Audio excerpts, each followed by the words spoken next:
Hi, I'm Tim Ralston and I'm back in my roof. I'll show you some progress. Let's hope it's progress.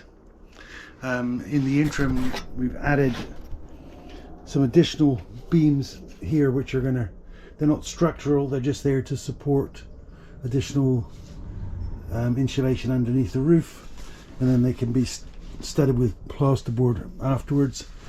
And I finished the jigsaw puzzle of dressmaking to put plasterboard on my side of the partition. We've closed up with the neighbour.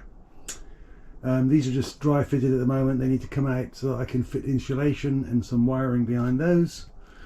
And once that's done, we can start really worrying about the other insulation in the roof space and whether I'm going to put in an additional window or two. By that time, hopefully I'll have another word from the building inspector as to whether I can do that. So that's the progress we've made so far. It's come out fairly well. The cardboard templates helped a lot in getting a neat finish. So now it's wiring, insulation, and I can get onto plastering that wall.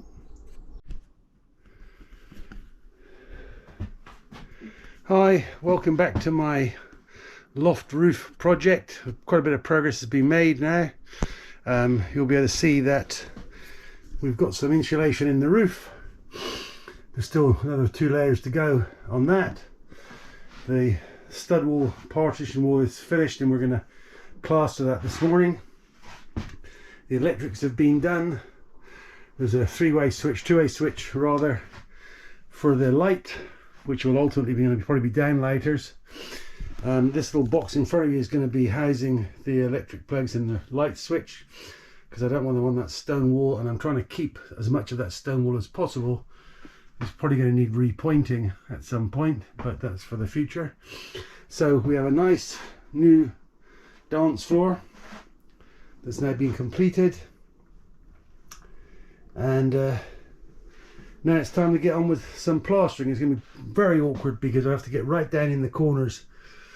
The good thing is that won't show when it's finished, because it'll be behind a cupboard, so if the plastering in the corners isn't perfect, nobody's going to notice. Hopefully we can get the bit in the middle neat and tidy, because that's the bit that everybody's going to see. So we've had a big tidy up, or I've had a big tidy up, and it's time to get on with some plastering, and from then on we're going to start rebuilding a room.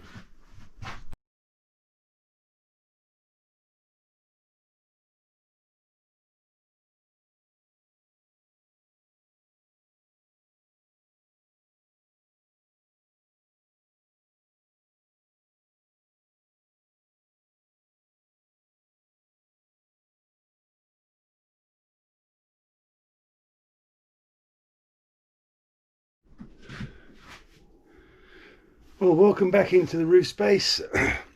After all running around yesterday with the plastering, we now have a plastered stud wall. It didn't turn out too badly. It's obviously looking patchy because it's not fully dried out yet. So our stud wall is finished, our floor is finished, and probably get on to some of the more interesting parts of the project now. And some of them are going to be a little bit less messy as well, which will be great. Still got some tidying up to do from the plastering, and I've got to order some more insulation. I'm going to do this side of the roof first, because I still haven't decided what we're going to do about this window, whether we want to try to put in an additional Velux window, maybe even 2, to get more light in and to get a nicer view. So anyway, progress is being made. I can actually fit the electrical plugs in that now too. So that's another project, and I can get on with finishing off this box, which is going to just house the light switch and 1 electrical point. I was always a bit worried about the plastering because it's one of those few things which is very time dependent. I'm not super good at it, so I tend to worry that I'm going to run out of time, especially on a very fiddly job like this. But it didn't come out too badly, so I'm quite happy. And onwards and upwards, I suppose.